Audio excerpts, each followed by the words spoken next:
नमस्कार विद्यार्थी मित्रांनो, स्टडी विथ संकेतमध्ये तुमचे स्वागत आहे। आजच्या व्हिडिओमध्ये आपण 2026 मधील अशा काही महत्त्वाच्या घडामोडी बघणार आहोत ज्या तुमच्या येणाऱ्या आगामी परीक्षेसाठी अत्यंत महत्त्वाच्या ठरणार आहे। याच्यामध्ये आपण भारताचे युद्धाभ्यास, महाराष्ट्राची नवीन योजना याच्यासारखे आणखी काही प्रश्न बघणार आहोत। चला तर मग वेळ वाया न घालवता आपला प्रश्न क्रमांक 1 बघूया। प्रश्न पहिला आहे, नुकतीच 10 मार्च 2026 रोजी कोणत्या राज्यात महिलांसाठी मोफत बस प्रवास योजना मंत्रिमंडळाने मंजूर दिली आहे? तर हे आहे ऑप्शन बी, महाराष्ट्र सरकार। तर पहा, महिला सक्षमीकरणासाठी महाराष्ट्र सरकारने 2026-27च्या अर्थसंकल्पनेत राज्यातील महिलांना एसटी आणि शहरी बस सेवांमध्ये मोफत प्रवासाची सुविधा देण्याचा निर्णय घेतला आहे। याच्यामुळे महिलांना आर्थिक बचत मिळेल। त्याच्यानंतर आपण परीक्षेसाठी काही महत्त्वाचे मुद्दे बघूया। बघा, महाराष्ट्र राज्य मार्ग परिवहन मंडळ याची स्थापना कधी झाली? तर ते 1 जून 1948ला। पहिली बस बघितली तर ते पुणे ते अहमदनगर या मार्गावर धावली आहे। त्याच्यानंतर धोरण बघितले याचे तर बहुजन हिताय बहुजन सुखाय हे आहे। आणि मार्च 2026 महिला सन्मान योजना अंतर्गत महिलांना तिकिटाचे 50% सवलत सुरू करण्यात आली होती। आता तिचे 100% मोफत प्रवास याच्यामध्ये रूपांतर केले आहे। त्याच्यानंतर इतर राज्यांमधील अशा काही योजना बघितल्या तर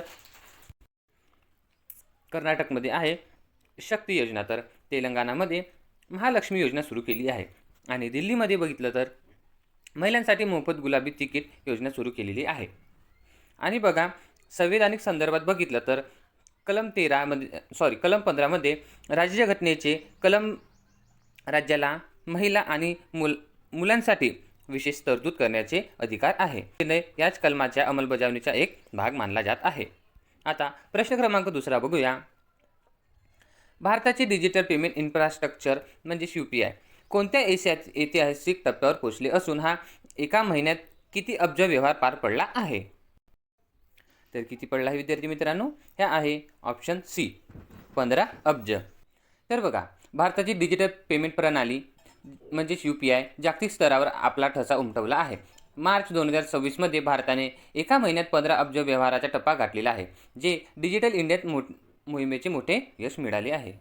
आता आपण परीक्षेसाठी काही महत्त्वाचे मुद्दे बघूया। बघा, NPCI काय आहे? भारतीय राष्ट्रीय देयक महामंडळ याची स्थापना बघितली तर ती झाली आहे 2008मध्ये।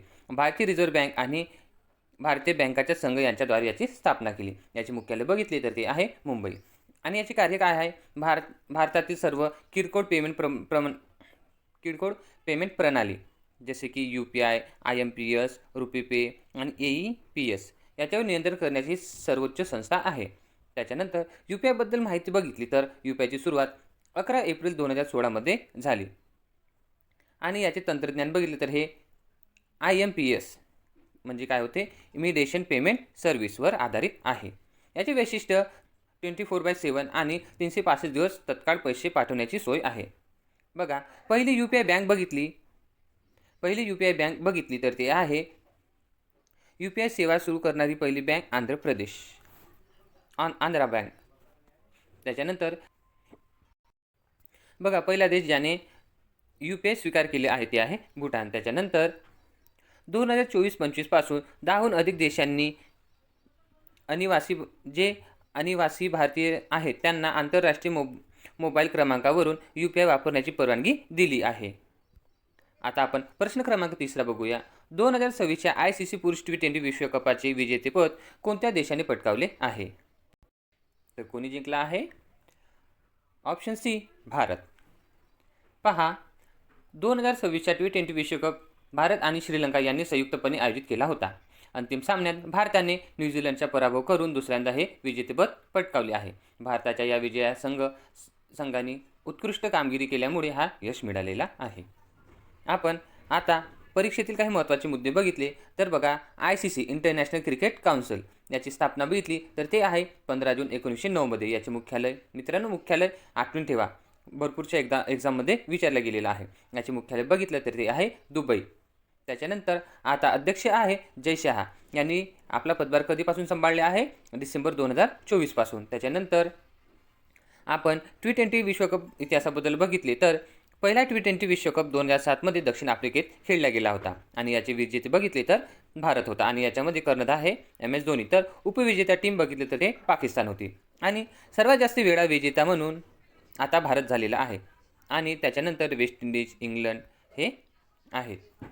यांनी प्रत्येकी 2 वेळा हा कप जिंकला आहे, तर भारताने 3 वेळा जिंकलेला आहे. 2024च्या विजेत्यामध्ये भारत हा बार्बाडोस येथे दक्षिण आफ्रिकेचा पराभव करून विजेता झाला होता. आणि बघा T20मध्ये सर्वाधिक रन बघितले तर ते आहे विराट कोहली. आणि आता पुढचा विश्वकप जो होणार आहे 2028मध्ये हा ऑस्ट्रेलिया आणि न्यूझीलंड येथे आयोजित केला जाणार आहे. तसेच 2028च्या लॉस एंजेलिसमध्ये ऑलिम्पिकमध्ये क्रिकेटचा समावेश करण्यात आला आहे, ज्याच्यामुळे 2026च्या विश्वकप हा त्याची उत्कृष्ट तयारी मानल्या जाते. आता समोरच्या प्रश्नाकडे वळूया. प्रश्न क्रमांक 14. भारतीय शेअर बाजाराने 10 मार्च 2026 रोजी नवा उच्चांक गाठला आहे. याच्यामध्ये निफ्टीने कोणता टप्पा पहिल्यांदाच ओलांडला? तर बघा, नॅशनल स्टॉक एक्सचेंजने मुख्य निर्देशांक असलेल्या निफ्टी 50 25,000 हा टप्पा ओलांडला आहे. आणि त्याच्यासोबत आपण सेन्सेक्सची कामगिरी बघितली तर त्याचवेळी मुंबई शेअर बाजारच्या सेन्सेक्सने देखील 52,000 अंकाची विक्रम पातळणी ओलांडलेली आहे. याच्या वाढीचे कारण काय आहे? तर बघा, भारतीय अर्थव्यवस्थेचे मजबूत विकास दर, तसेच परकीय गुंतवणूकदाराच्या भारतीय बाजारपेठेवर विश्वास आणि IT तर बँकिंग क्षेत्रातील कंपन्यांची उत्कृष्ट कामगिरी. या तेजीमुळे भारतीय शेअर बाजारातील नोंदणीकृत कंपन्यांचे एकूण बाजार भांडवल बघितले तर 400 लाख करोड रुपये याच्यावर पोहोचली आहे. याच्यावर परीक्षेतील महत्त्वाचे मुद्दे बघितले तर बघा, BSE म्हणजे बॉम्बे स्टॉक एक्सचेंज याची स्थापना झाली 9 जुलै 1875मध्ये आणि हा आशियातील सर्वात जुना शेअर बाजार आहे. याचे मुख्यालय बघितले तर दलाली स्ट्रीम जे मुंबईमध्ये आहे आणि याची निर्देशांक यात 30 सर्वात मोठ्या कंपन्यांचा समावेश असतो. याचे संस्थापक बघितले तर ते कोण आहे? प्रेमचंद रायचंद. आणि तसेच एक आहे NSE जे नॅशनल स्टॉक एक्सचेंज. याची स्थापना 1992मध्ये फेरानी समितीच्या शिफारशीमुळे झाली होती. याचे मुख्यालय बघितले तर ते वरळी, वांद्रे कुर्ला, सकुल, मुंबई येथे आहे. तर बघा, निफ्टी 50 यात 50 प्रमुख कंपन्यांचा समावेश असतो. आता बघा, बुल मार्केट म्हणजे काय? जेव्हा शेअर बाजारात सतत तेजी असते, म्हणजे जेव्हा शेअर बाजार वर जात असते त्याला बुल मार्केट म्हणतात. तसेच बेअर मार्केट जेव्हा शेअर बाजाराचा सतत घसरा होत असते, म्हणजे बाजार काय होते? खाली येत असते, तेव्हा त्याला बेअरिश मार्केट म्हणतात. तसेच बघा, ब्लू चिप कंपन्या म्हणजे काय? ज्या कंपन्या आर्थिकदृष्ट्या खूप मजबूत असतात आणि विश्वासू कंपन्या असतात त्यांना ब्लू चिप कंपन्या म्हटले जाते. प्रश्न क्रमांक 5 आहे. महाराष्ट्र सरकारच्या 2026-27च्या अर्थसंकल्पनेत मुख्यमंत्री माझी लाडकी बहीण योजनेसाठी किती कोटी रुपयाची तरतूद करण्यात आलेली आहे? तर किती करण्यात आली आहे मित्रांनो? 26,500 कोटी. बघा, या योजनेअंतर्गत पात्र महिलांना दरमहा ठराविक रक्कम दिली जाते. 2026-27च्या अर्थसंकल्पनात या योजनेची व्याप्ती वाढवून त्याच्यासाठी 26,500 कोटी रुपयांची भरीव तरतूद करण्यात आली आहे, जेणेकरून जास्तीत जास्त महिलांना याचा लाभ मिळेल. काही परीक्षेबद्दल महत्त्वाचे मुद्दे बघितले तर बघा, लाडकी बहीण योजना याची घोषणा कधी झाली? 28 जून 2024ला आणि याची अधिकृत सुरुवात बघितली तर ते 17 ऑक्टोबर 2024मध्ये, परंतु लाभ 1 जुलै 2024 पासून मिळायला लागला. आता बघितली तर वयोमर्यादा 21 ते 65 वर्षापर्यंत आणि उत्पन्न मर्यादा बघितली तर कुटुंबाचे वार्षिक उत्पन्न 2.5 लाखापेक्षा कमी असायला हवे. तर लाभार्थी विवाहित, विधवा, घटस्फोट, परिपक्वता, निराधार महिला आणि कुटुंबातील एक अविवाहित महिला हे याच्यासाठी पात्र आहेत.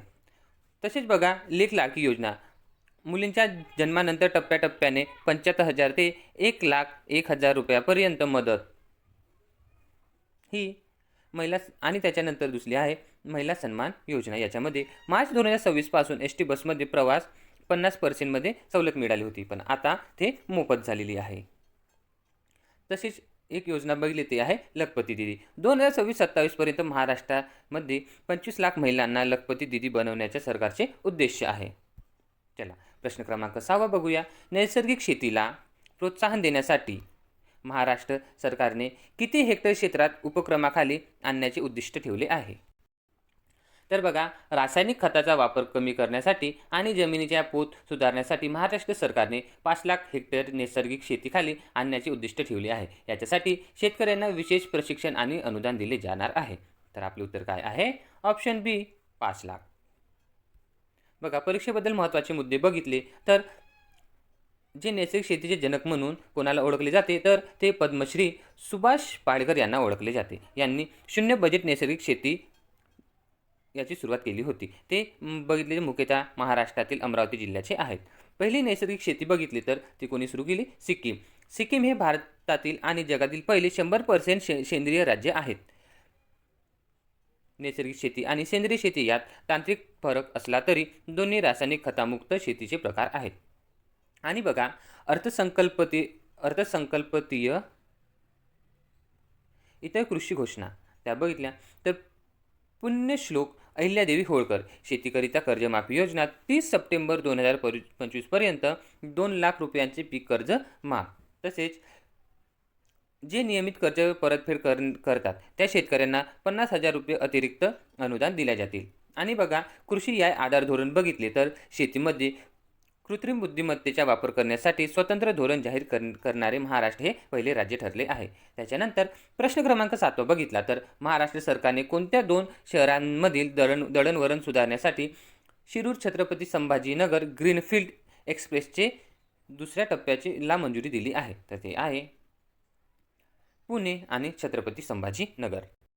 तर पहा, या नवीन एक्सप्रेसवेमुळे पुणे आणि छत्रपती संभाजीनगर मधील प्रवासांचा वेळ निम्म्याने कमी होणार आहे. हा मार्ग औद्योगिक विकासासाठी आणि वाहतुकीसाठी गेम चेंजर म्हणून बनणार आहे. त्याच्यानंतर परीक्षेसाठी महत्त्वाचे मुद्दे बघितले तर बघा, महाराष्ट्र राज्य विकास मंडळाबद्दल बघितलं तर याची स्थापना 9 जुलै 1996 मध्ये, तर याचे मुख्यालय कुठे आहे? मुंबईमध्ये. महाराष्ट्राची सर्वात महत्त्वाची एक्सप्रेसवे बघितली तर मुंबई एक्सप्रेसवे तसेच समृद्धी महामार्ग बांधण्याची जबाबदारी या संस्थेकडे आहे. महाराष्ट्रातील महत्त्वाच्या मार्गावर मुंबई पुणे एक्सप्रेसवे हा भारतातील पहिला 6 पदरी द्रुतमार्गीय आहे. तसेच समृद्धी महामार्ग हा नागपूर ते मुंबई दरम्यान 701 किलोमीटर लांबीचा मार्ग आहे. आणि बघा, कोस्टल रोड हे काय आहे? मुंबईतील सागरी किनारी मार्ग आहे. आता आपण छत्रपती संभाजीनगर बद्दल बघितलं तर याचे पूर्वीचे नाव औरंगाबाद होते. तसेच धाराशिव याचे पूर्वीचे नाव काय होते? उस्मानाबाद.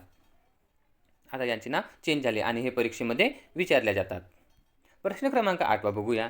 कोणत्या देशाने नुकत्याच दुष्काळग्रस्त मालावीला मानवीय मदतीचा भाग म्हणून 1000 टन तांदूळ पाठवले आहे? तर याच्यामध्ये कोणी पाठवले आहे? Option C, Bharat. बघा, दक्षिण आफ्रिकेतील मालावी हा देश सध्या भीषण दुष्काळाचा सामना करत आहे. भारताने आपल्या वसुधैव कुटुंबम धोरणांतर्गत मैत्रीचे हात पुढे करताच त्यांना 1000 टन तांदळाची मदत पाठवलेली आहे. परीक्षेबद्दल महत्त्वाचे मुद्दे बघितले तर दक्षिण आफ्रिकेत दुष्काळाचे काय कारण आहे? तर बघा, अल निनो म्हणजे पॅसिफिक महासागरातील पाण्याचे तापमान वाढल्यामुळे जगभरातील हवामानात परिणाम होत आहे, ज्याच्यामुळे आफ्रिकेत कमी पाऊस पडतो आणि त्याच्याच भारताच्या मान्सूनवर सुद्धा परिणाम होत आहे. बघा, मालावी देश याचे स्थान बघितले तर हे आफ्रिका खंडातील एक लँडलॉक कंट्री आहे. लँडलॉक कंट्री म्हणजे काय? तर बघा, 2 मोठ्या देशांच्या मधामध्ये एक छोटी कंट्री असते, त्याला लँडलॉक म्हणतात. आणि याची राजधानी बघितलं तर ती आहे लिलॉंगवे. इथले चलन आहे मालवीय क्वाचा. तर शेजारी देश बघितलं तर झांबिया, टांझानिया आणि मोझांबिक हे देश आहेत. तर मालवी सरोवर मध्ये बघितलं तर हे आफ्रिकेतील सर्वात मोठे सरोवर असून या देशातील पूर्व सीमेवर आहे. प्रश्न क्रमांक 9 बघूया. भारत आणि सेशेल दरम्यान नुकताच पार पडलेला संयुक्त लष्करी सराव कोणता आहे? तर मित्रांनो, हा सराव आहे लामितिया 2026. बघा, लामितिया हा भारत आणि सेशेल या 2 देशांच्या लष्करांमधील संयुक्त सराव आहे. 2026 मध्ये याची 11वी आवृत्ती पार पडली आहे. याचा मुख्य उद्देश बघितलं तर दहशतविरोधी कारवाई आणि सागरी सुरक्षा मजबूत करणे हा याचा मुख्य उद्देश आहे. बघा, लामितियाबद्दल बघितलं तर याचे नाव लामितिये हे आहे. या संस्थेचे भाषिक याच्या स्थानीय भाषेत अर्थ मैत्री असा होतो. तर याची आवृत्ती कितवी आहे? 11वी आहे.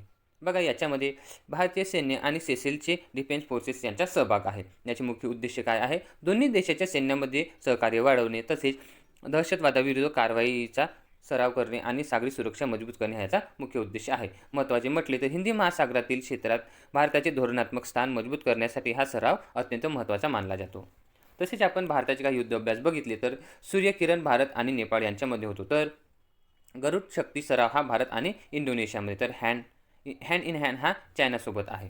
आणि संप्रीती भारत आणि बांगलादेश यांच्यामध्ये हा युद्ध सराव होतो. तर वज्रप्रहार हा भारत आणि अमेरिका, तर मित्रशक्ती हा भारत आणि श्रीलंकामध्ये युद्धाभ्यास केला जातो. त्याच्यानंतर प्रश्न क्रमांक 10 आहे, हुनरू ग्लोबल लिस्ट 2026मध्ये पदार्पण करणारा बॉलिवूडचा सुपरस्टार कोण आहे? बघा, 2026च्या हुनरू ग्लोबल लिस्टमध्ये बॉलिवूड अभिनेता शाहरुख खानने प्रथम स्थान मिळवले आहे. तर याचे कारण काय आहे? रेड चिली एंटरटेनमेंट आणि IPL टीम कोलकाता नाईट रायडरमध्ये त्यांची गुंतवणुकीमुळे त्यांची संपत्ती 1.3 बिलियनवर पोहोचली आहे, म्हणजेच 11,000 करोडवर पोहोचली आहे. त्याच्यामुळे हुनरू ग्लोबल लिस्टमध्ये शाहरुख खानला स्थान मिळालेले आहे. आणि आपले उत्तर काय आहे? Option C. तर मित्रांनो, या होत्या आजच्या दिवसातील सर्वात महत्त्वाच्या चालू घडामोडी. ही माहिती तुम्हाला कशी वाटली आहे कमेंटमध्ये नक्की सांगा आणि तुम्हाला कोणत्या विषयावर पुढचा व्हिडिओ हवा आहे ते मला कमेंट करून नक्की कळवा. व्हिडिओ आवडला तर लाईक आणि सबस्क्राईब नक्की करा. मित्रांनो, भेटूया आपण उद्या नवीन क्लासमध्ये. तोपर्यंत अभ्यास करत चला.